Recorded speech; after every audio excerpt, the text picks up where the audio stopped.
ఇన్ఫెర్టిలిటీకి adenomyosis, ఎండ్రోమెట్రియోసిస్ ఇలాంటి ప్రాబ్లమ్స్‌కి ఏదైనా సంబంధం ఉంటుందా మేడం? యెస్. ఎండోమెట్రియోసిస్ అనేది చాలా ర్యాంపెంట్‌గా ఉందండి ఇప్పుడు మన దగ్గర. సో, ఏంటంటే ఎండోమెట్రియోసిస్‌లో మనకు గర్భసంచి యొక్క లోపల భాగంని మనం ఎండోమెట్రియం అంటాం. హ్మ్.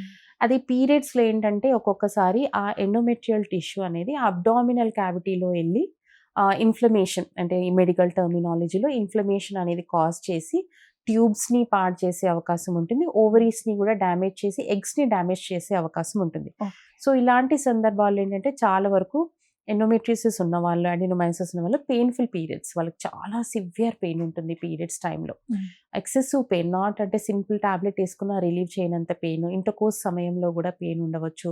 అడ్వాన్స్ స్టేజెస్‌లో అంటే మోషన్ పాస్ చేసినా గూడా పెయిన్ వచ్చే అవకాశం ఉంటుంది. సో, హ్మ్. ఇలా సింప్టమ్స్ మీకు ఎక్సెసివ్ పెయిన్ ఉంది డ్యూరింగ్ పీరియడ్స్ అంటే దాన్ని లైట్‌గా తీసుకోకుండా ఇమ్మీడియేట్‌గా మీరు ఎవాల్యుయేట్ చేసుకొని డాక్టర్ గారిని సంప్రదించి ఒక గైనకాలజిస్ట్‌ని కలిసి ఎందుకలా అవుతుందని చెక్ చేసుకోవడం అనేది చాలా అవసరం. హ్మ్.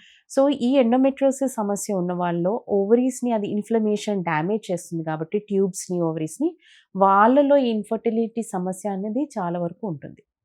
సో, అందుకే ఇలాంటి సింప్టమ్స్ ఏమన్నా ఉంటే ఇమ్మీడియేట్‌గా చెకప్ చేసుకోవడం అనేది చాలా అవసరం.